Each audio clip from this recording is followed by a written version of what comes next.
कर्मणि तमसां राशिं नाशयति विघ्नानां नारायणसमारम्भां शङ्कराचार्यमध्यमाम् अस्मदाचार्यपर्यन्तां वन्दे गुरुपरम्पराम्।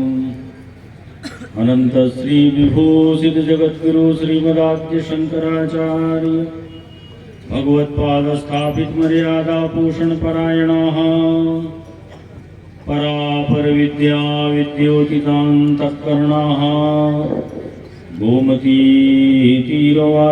पश्चिमाम्नायद्वारका शारदापीठाधीश्वराः अनन्तश्रीविभूषितजगद्गुरु शङ्कराचार्य श्री सदानंद सरस्वती स्वामी वर्याः विजयन्ते तराम्।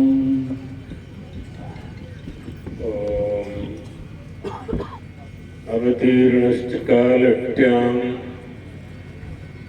केदारेन्तर्हितश्च यः चतुष्पीठप्रतिष्ठाता जयताच्चङ्करो गुरु श्रीराम जय राम जय जय राम श्रीराम जय राम जय जय राम श्रीराम जय राम जय जय राम श्रीराम जय राम जय राम श्रीराम जय राम जय जय राम श्रीराम जय राम जय धर्म की जय हो अधर्म का नाश हो प्राणियों में सद्भावना हो विश्व का कल्याण हो गौ माता की जय हो पीठत्वयाधीश्वर जगत गुरु शंकराचार्य भगवान की जय हो महारानी की जय हो हर महादेव। आज के कार्यक्रम के अध्यक्ष ज्योतिष पीठाधीश्वर जगत गुरु शंकराचार्य जी महाराज,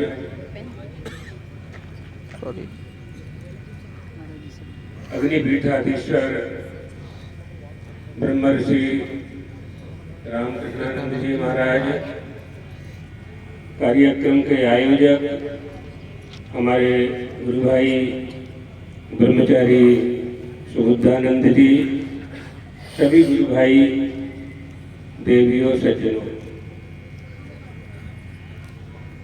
अब 2 बजे से मंच चल रहा है। अब जो हम बोलेंगे वो हस्ती भक्षक इच्छुदंडवत। हाथी जब गन्ना खा लेता है तो कोई छोड़ता नहीं, चींटी भी उसका रस नहीं चूस सकती।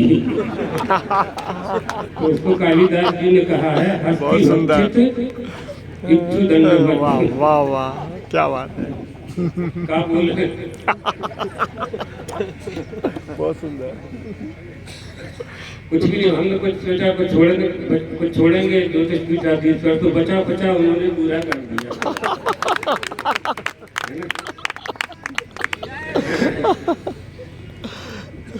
सवेरे से ही सब लोग प्रसन्न थे,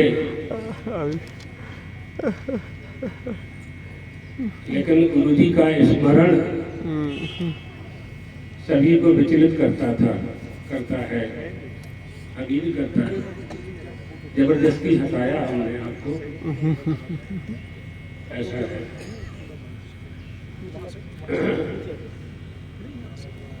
अब इतना ही किया जा सकता है, और जो समझा जा सकता है। हमारे शास्त्री जी सच्चिदानंद द्विवेदी जी ने जो कहा, उनके कार्य को हम कैसे आगे बढ़ाएं, और जो हमें प्राप्त हो गया है, जैसे उन्होंने कहा कि स्वतंत्रता प्राप्त हो गई है, तो स्वतंत्रता का जो स्वरूप है आज, स्वतंत्रता शब्द जिससे सिद्ध होता है वो तो सही में प्राप्त नहीं हुआ है। इसलिए उसे प्राप्त करने का प्रयास कैसे हो, तो उसका उपाय भी इन्होंने बताया। इस बात को महाराज श्री हम सब आपके गुरुदेव भगवान बताते थे कि एक व्यक्ति रास्ते में चला जा रहा है और चलते चलते गिर पड़ा और चारों तरफ कोई नहीं है और 90 साल का वृद्ध है, 85-90 साल का हो गया है, हाथ में लाठी भी नहीं थी उस दिन और नीचे गिर गया। अब कैसे उठेगा? क्या उपाय है उठने का उसके पास? तो पड़े पड़े धीरे धीरे वो हिम्मत करेगा, दोनों हाथों को धरती में लगाएगा, फिर घुटने में लगाएगा, फिर कमर को ऊपर उठाएगा। दूसरा कोई है ही नहीं वहां, खुद ही उठना है। तो बड़ी कोशिश करते करते करते धीरे धीरे धीरे वो खड़ा हो जाएगा। हम जहां से आए हैं, धरती से ही आए हैं ना, पृथ्वी से ही आए हैं, अन्न जल पृथ्वी से ही प्राप्त हुआ है। ये देह भी क्षिति जल पावक गगन समीरा उसी से प्राप्त हुआ है, उसी से बलवान हुए हैं। अब वह वस्तु प्राप्त करनी है जो परमात्मा की सृष्टि में 84 लाख शरीर प्राप्त नहीं कर सकते। उसके लिए उठना पड़ेगा और बलहीन को वह मिलता नहीं है जो प्राप्त करना है। नायम आत्मा बलहीनेन लभ्यो। तो जिस तरह से हम स्वयं अपने बल से ऊपर उठते हैं, इसी तरह से यदि हम निष्ठा और दृढ़ संकल्प के साथ आगे बढ़ेंगे तो हमारे बल के साथ हमारे पास अपने गुरु का बल है, गुरुदेव का बल है। और उस गुरुदेव के बल पर उन्होंने जो स्वतंत्रता प्रदान कराई है देश को, वही पूरी संपूर्ण स्वतंत्रता, संपूर्ण रूप से विकसित होने वाली स्वतंत्रता प्राप्त कराने की क्षमता हमारे पास आएगी। निश्चित रूप से आगे बढ़ने का प्रयास तो करना ही चाहिए। यही उन्नति है, यही समुन्नति है।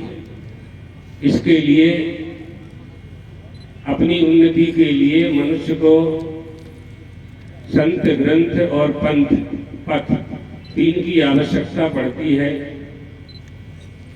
ग्रंथ की ग्रंथि का विमोचन बिना गुरु के हो नहीं सकता है। जड़ चेतन ही ग्रंथि पड़ गई, यद्यपि मृषा छूतत कठ नहीं। तो ग्रंथ की जड़ और चेतन की जो ग्रंथि है, इसको विमोचन करने के लिए ग्रंथ चाहिए। और ग्रंथ में भी जब समझ में नहीं आ जाता है, उसमें भी ग्रंथि है, तो फिर गुरु की आवश्यकता पड़ती है। ऐसे गुरु और किसी को हो चाहे ना हो, लेकिन हमको, आपको, सबको तो प्राप्त थे और आज भी प्राप्त है।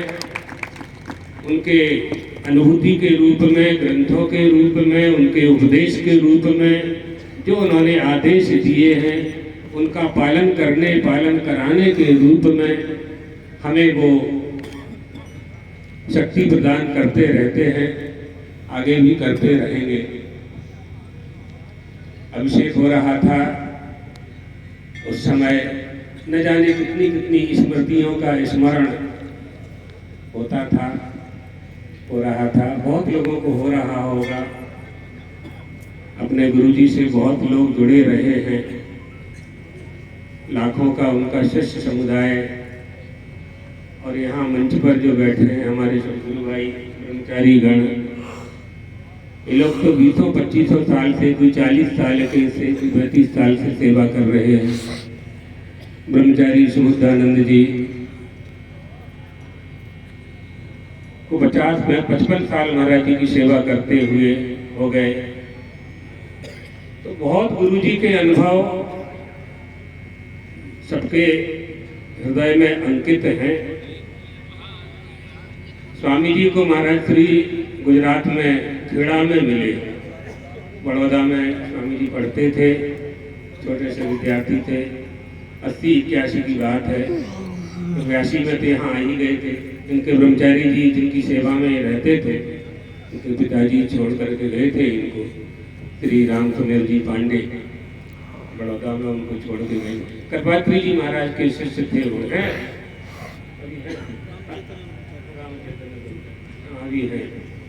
तो अब आज देखिए, वहाँ से महाराज श्री इनको यहाँ परमहंसी ले आए, फिर परमहंसी से बनारस भेज दिया, पढ़ा लिखा करके तैयार किया, और आज उसी सिंहासन पर बैठा दिया जिसमें वो बैठे।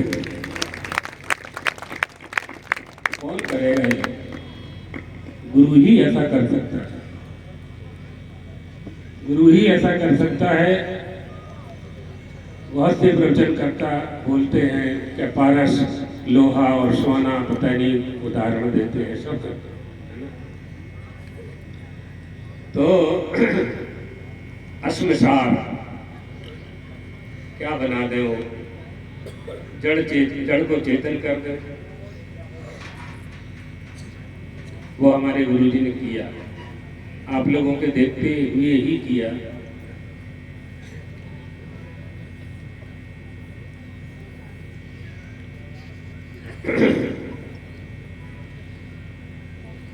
इस समय अपने को यही संकल्प लेना है, सभी को, सभी गुरु भक्तों को, गुरु जी के निर्देश, उनका आदेश और उनकी जो इच्छा थी उसे हम पूरा करें और सब एक होकर के रहें।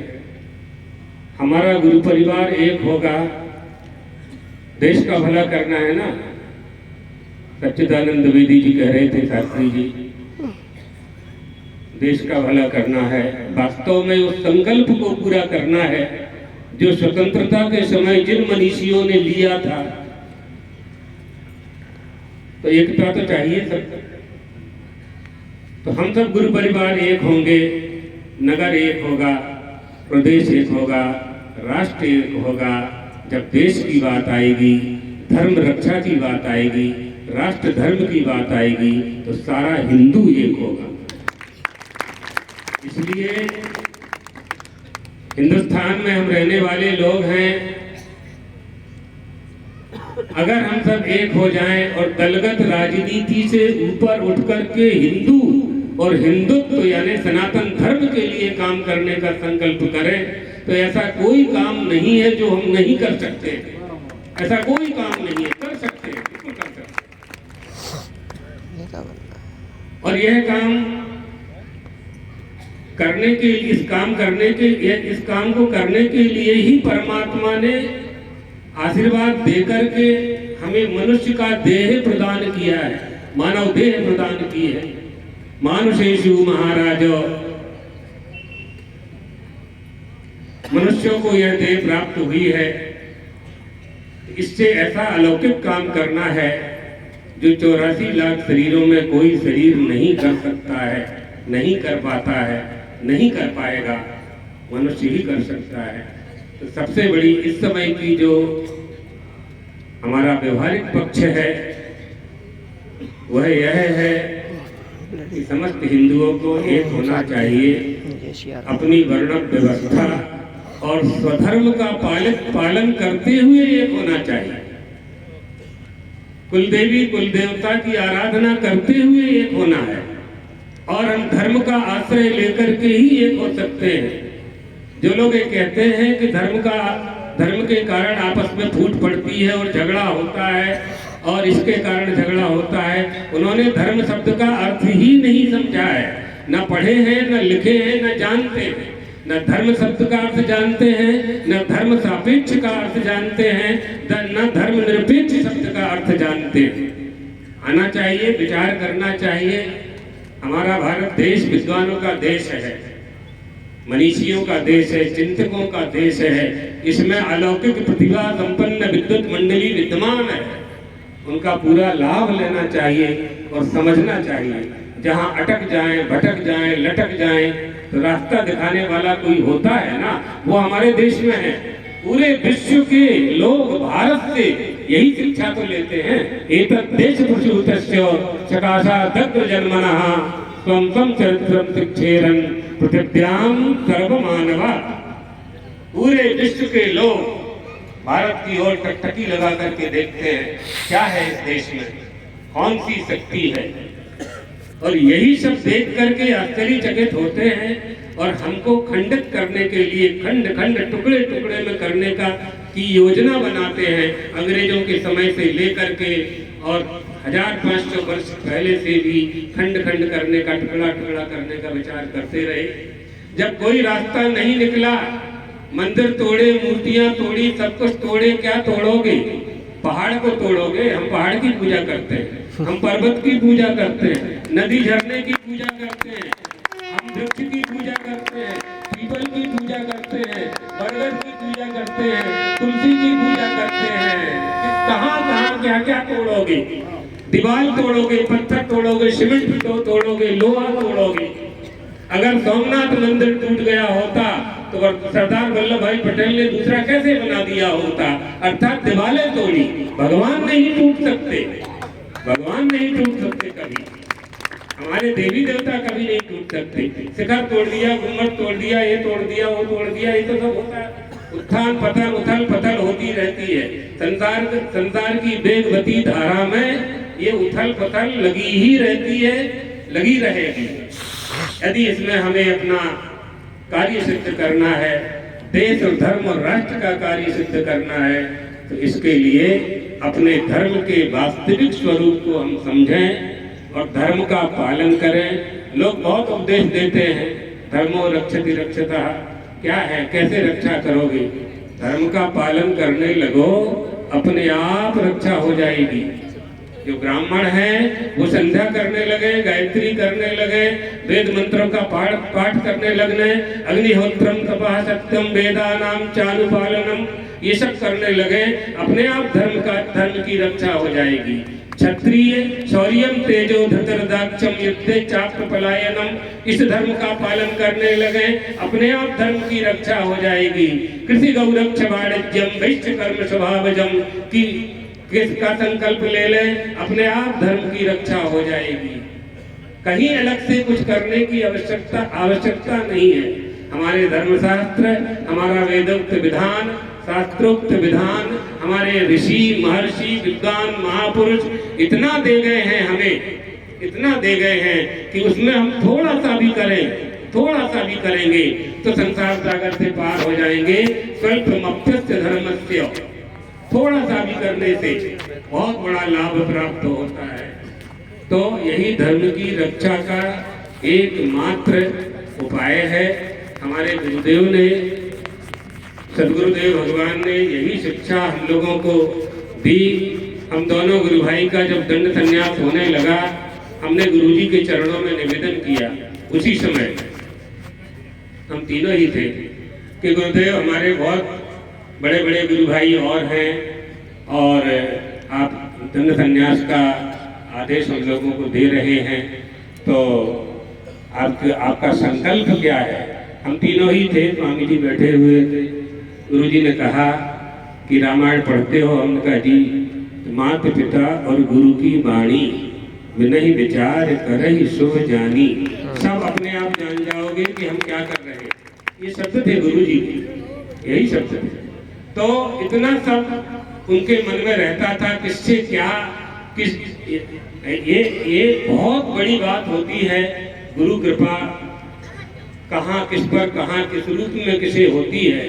तो सूर्य का प्रकाश सर्वत्र विद्यमान है, लेकिन जिसके मकान की दीवार में दर्पण लगा हुआ है तो सूर्य उसमें चमकता है। सूर्य का प्रकाश पूरे विश्व को प्रकाशित करता है, लेकिन दर्पण में उसके बिंब का प्रतिबिंब चमकता है। तो इसलिए अधिकार कहाँ होता है, कहाँ नहीं होता है, इसलिए हमारे यहाँ वर्ण व्यवस्था में भी अधिकार भेद है। सबसे स्नेह करना चाहिए, किसी का अपमान नहीं होना चाहिए, किसी का तिरस्कार भी नहीं होना चाहिए। ऊंच नीच के कारण किसी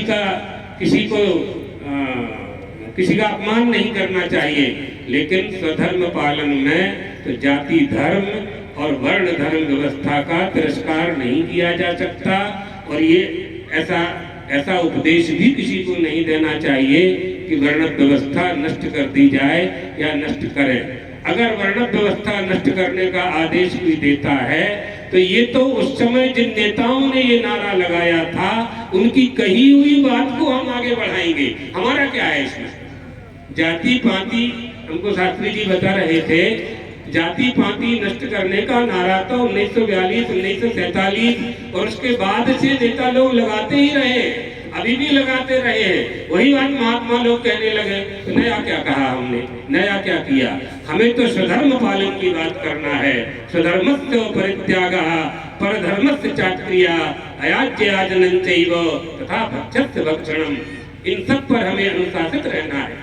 ये अनुशासन, शास्त्रों का अनुशासन, वेदों का अनुशासन जब तक हमारे पास रहेगा तब तक हिंदू धर्म, हिंदू धर्मावलंबियों के ऊपर और हिंदुस्तान के ऊपर, हिंदुस्तान की तरफ कोई आंख उठा करके नहीं देख सकता। बस सबको एक होना है। जब धर्म और देश की बात आ जाए सारे भेदभाव भुला करके, चाहे वो गोरक्षा का आंदोलन हो, चाहे स्वधर्मानयन का आंदोलन हो, चाहे धर्म के संबंध में जितने भी देश के और धर्म के संबंध में जो आंदोलन हो रहे हैं उन सब में हमें एक होना चाहिए। देख रहे हैं ना आप बांग्लादेश में क्या हो रहा है ना? इसलिए सचेत होने की आवश्यकता है, सचेत होने की आवश्यकता है। जिस देश की एक एक पल पल, दिन दिन, महीना महीना, साल साल तक भारत देश ने सहायता की, हर तरह से सहायता की, उस देश में हमारे हिंदू भाइयों को कितना सताया जा रहा है। इससे हमें शिक्षा लेनी चाहिए और चिंतन करना चाहिए कि हम कैसे अपने देश में अपनी धर्म और संस्कृति की सुरक्षा कर सकते हैं। और इसमें मूल मंत्र यह है कि हमारे मूल आचार्य, हमारा मूल संप्रदाय, हमारी मूल परंपरा, मूल हमारे वेद और शास्त्र, इन सबका त्याग नहीं करना चाहिए। अपने धर्माचरण का कभी त्याग नहीं करना है। हमारी शिक्षा नीति धार्मिक होना चाहिए। हमारा सदाचार, हमारे आचार्य श्रुति स्मृति सदाचारा स्वस्य चा प्रियमात्मनः चतुर्विधम प्राहु साक्षात धर्मस्य लक्षणम। इन धर्मों के लक्षण का पालन करने के कारण ही भारत भारत है। इसलिए ये भारत भारत बना रहे और ये हमारा देश बना रहे और ये हमारा देश है। और ये भारत देश हमारा क्यों है, इस बात को किसी को समझना हो तो हमारे आचार्य डॉक्टर सच्चिदानंद विधि जी से आकर के समझ लीजिएगा। कल रात में हमको ये लिखा रहे थे कि भारत भारत कैसे है, ये भारत देश कैसे है, हिंदुस्तान भारतीयों का कैसे है। ये रहने की बात अलग है, रहने के लिए तो कीड़े मकोड़े भी रहते हैं धरती पर, है ना। लेकिन भारत देश का महत्व क्या है, ये देश किसका है, किस पर इसका अधिकार है, कौन इसका वास्तविक उत्तराधिकारी है इस भारत भूमि का, ये ज्ञान तो हमें होना चाहिए। तो इन सब पर विचार करने के लिए हम लोग सब प्रस्तुत हैं। भगवत पादार्थ शंकराचार्य जी ने इन्हीं सब के लिए उनके न रहने पर भी उनके संदेश को पूरे देश में प्रसारण करने की व्यवस्था बनी रहे। ये तदर्थ चतुर्षु च पीठेषु भगवत पादार्थ शंकराचार्य ही चतुर्भ्यो भी पीठेभ्यो, चारों पीठों में आचार्य व्यवस्था का उन्होंने निर्माण कर इस परंपरा को स्थापित किया। और श्री शंकराचार्याद आरभ्य अद्य प्रवृत्ति नाम, उनसे लेकर के आज तक हमारी चारों पीठों से भारत की धार्मिक व्यवस्था को लेकर के चारों मठों के द्वारा धर्म का प्रचार प्रसार अनवरत होता आया है और होता रहेगा। क्योंकि वेदों का आश्रय भगवत पादार्थ शंकराचार्य ने वेद और शास्त्रों का आश्रय लेकर के ही सब कुछ किया। उन्हीं की रक्षा के लिए उन्होंने ये सब किया। कुंभ मेला विलुप्त हो रहा था, हमने इनसे ब्रह्म विद्यानंद जी से कहा कुंभ मेला जा रहे हैं, वहाँ पत्रकार लोग आएंगे, तो लेख तैयार करो। तो उन्होंने लेख तैयार किया। बड़ी सुंदर बात उन्होंने उस लेख में लिखी कि ये परंपरा बीच में विलुप्त कर दी थी विधर्मियों ने कुंभ मेला की, और भगवत पादार्थ शंकराचार्य ने उस व्यवस्था को, उस परंपरा को पुनर्जीवित किया। आज से 2500 साल पहले यही आचार्य का काम होता है, इसीलिए आचार्य होते हैं। तो अनवरत चतुष्पीठ के आचार्य धर्म प्रचार के कार्य में लगे हुए हैं, और भी आचार्य कर रहे हैं, और भी संप्रदायों के आचार्य भी अपने अपने ढंग से सभी कर ही रहे हैं। तो आज गुरुजी अब वो वहीं पर पहुंचते हैं तो फिर बोलने में समस्या आती है, बोल नहीं पाते हैं। गुरुजी का जब स्मरण होता है तो इतना ही कह करके कि गुरु महाराज के समाधि स्थल का आज उद्घाटन हुआ। सभी गुरु भक्तों ने मिलकर के, पूरे देश के गुरु भक्तों ने मिलकर के इस समाधि मंदिर का निर्माण किया। सभी ने खूब सहयोग दिया है, बहुत लोगों ने सहयोग दिया। सबके नामोच्चारण करने में कहीं कोई रह जाएगा तो उसके मन को असंतोष होगा। एक तदर्थ सब गुरु भक्त ही ऐसा मान लें कि सबने मिलकर के इसमें खूब सहयोग किया और बहुत दिव्य और भव्य समाधि स्थल ये तैयार हुआ। और जैसा कि ज्योतिष पीठाधीश्वर महाराज ने कहा, गुरु ग्रंथ महाराज जी पुस्तकों के बड़े प्रेमी थे। कहीं भी कोई पुस्तक मिलती थी तो इन लोगों को भेजते थे, जाओ खरीद के ले आओ।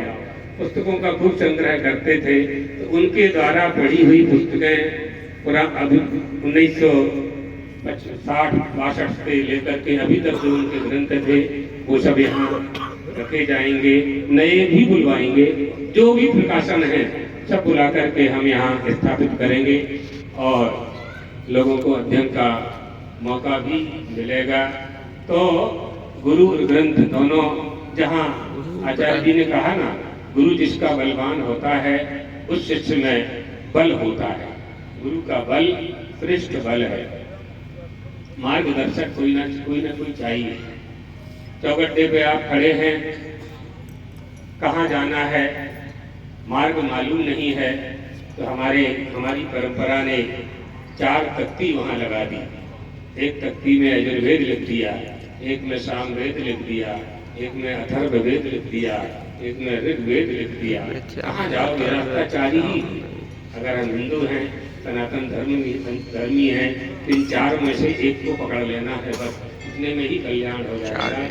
और जितने भी लोग बाहर से आए हैं, बहुत लोग आए हैं बाहर से भी, क्षेत्र से भी आए हैं, इसी तरह से आप सब गुरु भक्ति से अपनी आध्यात्मिक शक्ति प्राप्त करते रहें। इस स्थल का निर्माण भी आध्यात्मिक उत्थान मंडल ने किया है, तो आपको आध्यात्मिक शक्ति प्राप्त होती रहे, जगदम्बा के श्री चरण उनकी कृपा प्राप्त होती रहे, और उनके दर्शन करके गुरुजी के दर्शन का भी पुण्यार्जन करते रहें। इसी मंगल कामना के साथ सभी को भगवान द्वारकाधीश का आशीर्वाद देते हुए अपनी वाणी को विश्राम देते हैं। बोलिए कल भगवती का पाठोत्सव है। कल 12 बजे भगवती जी यहाँ से प्रस्थान करेंगी। दरगड़ा, नागनदेवरी, धूमा, लखनादौन होते हुए कल गणेशगंज में विश्राम होगा। गुरुधाम जाएंगी, वहाँ से मातृधाम जाएंगी और पूर्णिमा को वापस माता जी का यहाँ आगमन होगा। सब लोग रथ यात्रा में भी सबको शामिल होना चाहिए। बोलिए जगत गुरु शंकराचार्य भगवान की। यहाँ पादुकाएं रखी हैं, जिन लोगों को माल्यार्पण का अवसर नहीं मिला तो यहाँ आकर पादुकाओं में प्रणाम कर सकते हैं। और आध्यात्मिक उत्थान मंडल की ओर से यहाँ भंडारा इत्यादि की व्यवस्था थी। जिन लोगों को कोई असुविधा हुई हो तो कृपया उसको अनदेखा करें। और यहाँ चंद्रशेखर साहू जी भी आ गए हैं, यहाँ हम प्रणाम कर लें आकर।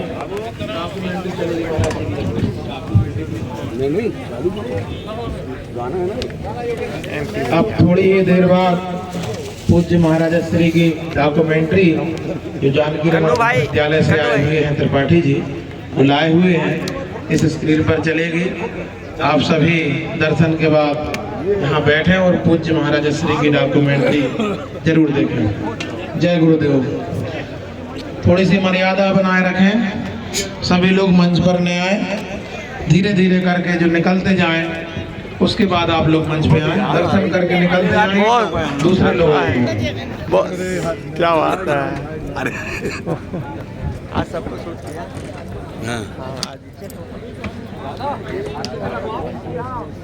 आइए आप सभी शैलजा दीदी, ओ शैलजा दीदी जबलपुर से प्रसिद्ध गायक आए हुए हैं। अब आप सभी को वो एक गुरु जी का भजन सुनाएंगे।